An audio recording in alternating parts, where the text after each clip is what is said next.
Man, when you got on, were you one of those cops? Even though I assume Louisville's like most larger departments, you get on, you got to spend your time out on, as a basic street cop, and then eventually you can work yourself into specialty units. Were you one of those guys that, especially being a few years older, obviously life experiences, but you were just like you hit the streets and you were just like, bam, bam, bam, let's go. You wanted to chase Oh, bad guys.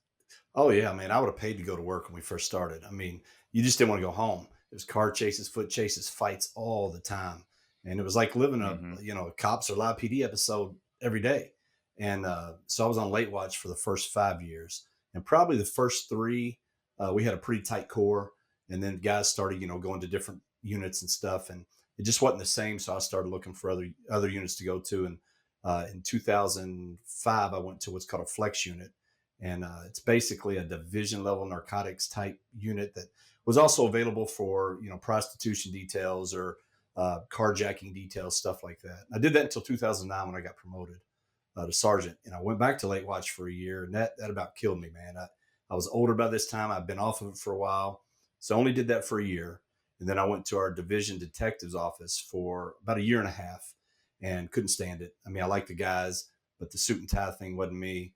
And so we were starting up a brand new unit in the department because our crime rate had just gone through the roof in Louisville. And it was called Viper. It was a violent crime unit. And it went after murder suspects, shooting suspects, robbers, carjackers, all the hardcore guys, kind of like your gang unit. And Right.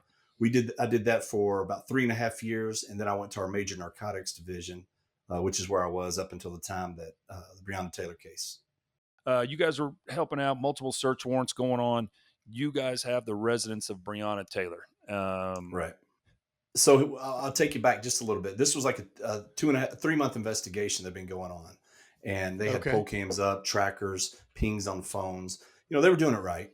And what happened is Jamarcus Glover, who was the main ex boyfriend, but the main guy in this ring, he had his vehicle registered to Brianna's house. He had his cell phone registered there. He had been bailed out of jail a couple of times over the past couple of years. The most recent in January of 2020, Brianna bailed him out. They used her address as his address. His bank account was at her address. So everything pointed to her address, which in these scenarios raises the red flags. Okay, she's probably holding the money or maybe some dope or at least some intel that's going to tie in information on this ring where they can have a better conviction in court. So that's how Right. So, that's how her apartment got tied into it. And you ask how right. So, what brought go ahead. so back to my question is you had been kind of stinging this through what you had been finding at UPS and packages being delivered. Is that how this originally started? No, they Okay. started with because the mayor, it's all it's really hairy. The mayor wanted to redevelop this area on Elliott Avenue. They had the plans Okay. drawn up for a couple of years. It was gentrification, is what it was, and Gotcha. they wanted to bring in this big project. They had the plans drawn up. They kept sending emails going, "We got to get these people out of these houses." They even sent a map out that showed the houses the city had already taken over and the ones they needed, and two of them were the ones they were hitting that night. So that was the real story behind it. It wasn't that this guy was Oh, such a nuisance to the community that everybody was complaining. He was a bad dude, a bunch of drug and gun charges, but he was not the worst of the worst in our city, far from it. But the mayor was really pushing this thing.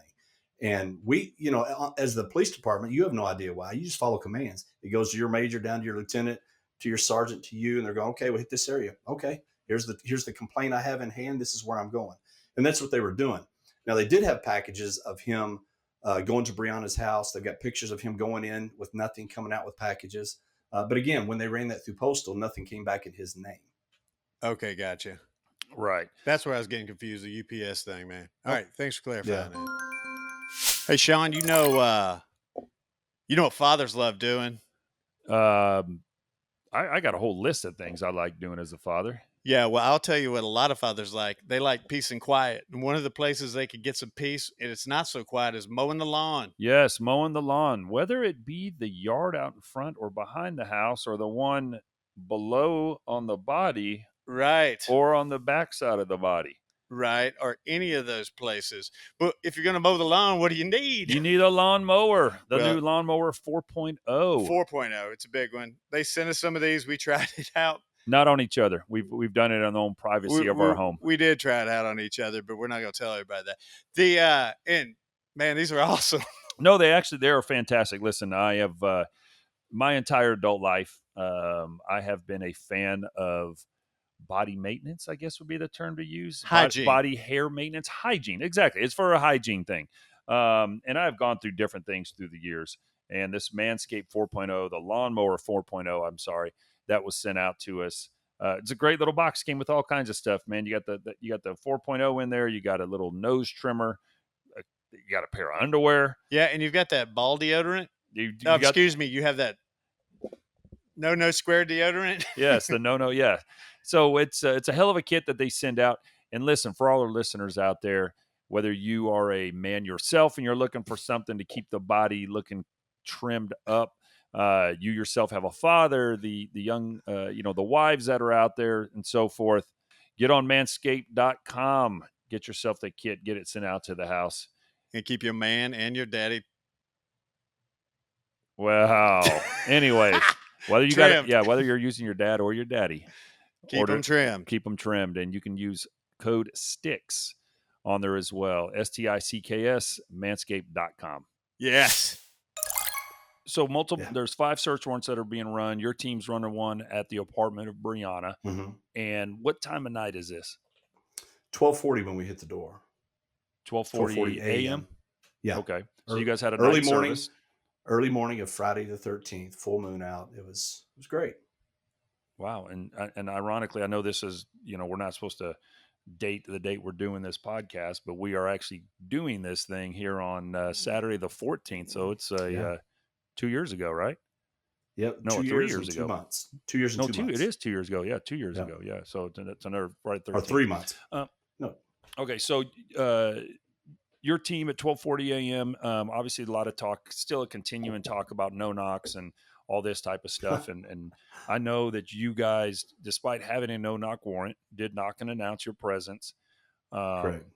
But you obviously listen to get a no knock warrant. There are certain things that have to go in the affidavit that a judge has to sign off on.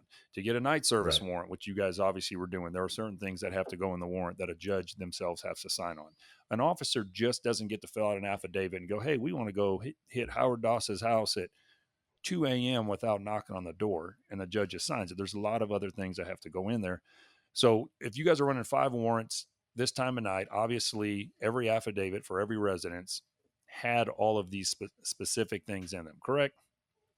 Correct. And the reason the no knock was signed for all of them is because they didn't know exactly where Jamarcus Glover would be, and he was the reason for the no knock as far as his violent past, the guns, the evading police, all that stuff. All those factors came into play. And when we got to the brief that night, they changed it from a no knock to that one only as a knock and announce because it no longer fit the parameters of the no knock. Now we could have kept it. We could have done something that was kind of, a little iffy, grayish area, but they did the right thing. And they said, it doesn't fit the parameters. Let's change it to a knock and announce. They even said, she's a heavyset black female. She's there at home alone. So they said, give her extra time to come to the door, which every time in my career, it seems like Sean or Howard, that I've gone against what I've always done or something that wasn't my decision that you go, I don't really like that. But if you ask me to do it, I'll do it. It seems like something bad happens. And that's what we did that night. Because the typical knock and announce is 5 to 10 seconds. You're knocking, you're announcing, you're knocking, announcing, giving them time. If you don't hear anything, you pause, you hit the door. Well, this was almost a minute knocking and banging on this door. And that seems like an eternity when you're on the other side of something of the unknown on the other side. Now, for your department, did you guys, I know you're now retired, but prior to, I think there was I don't remember if it was a policy change within the agency or something, even at the state level. I think they've taken away no knock warrants there for you guys. Prior to that, though, were no knock warrants something that was you guys regularly did there in Louisville? No, I think there was 5 total the previous year, 5 or 6. So they were a rare thing, and they act like.